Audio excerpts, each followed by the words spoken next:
And, of course, everyone wants to fill up the stat sheet, but, I'm still a team guy. I wish we could have got this game, but it felt good to have that type of performance tonight. But, still a lot of things I could do better, and this team can continue to do to get better. So, of course, not satisfied with the way things turned out, but, there's some good things we can take away from it. What's going to be the key for consistent defense? Obviously, with the way you all played in the second half, you would have appreciated it on the start. It doesn't always happen the way you want it to, but what can you impact differently?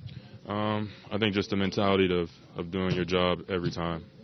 That's something that we just need to try to focus on and do, have each other's backs, but just play with that sense of urgency that we always seem to play with in the fourth quarter.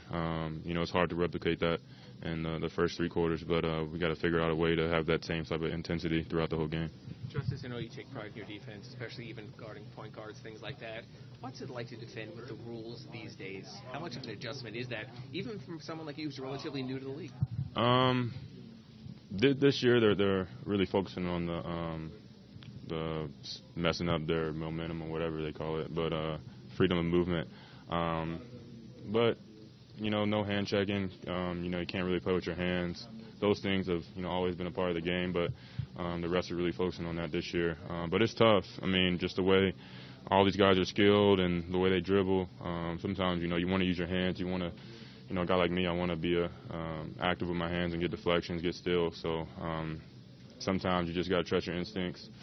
Sometimes you get it, sometimes you don't. But, yeah, that's pretty it.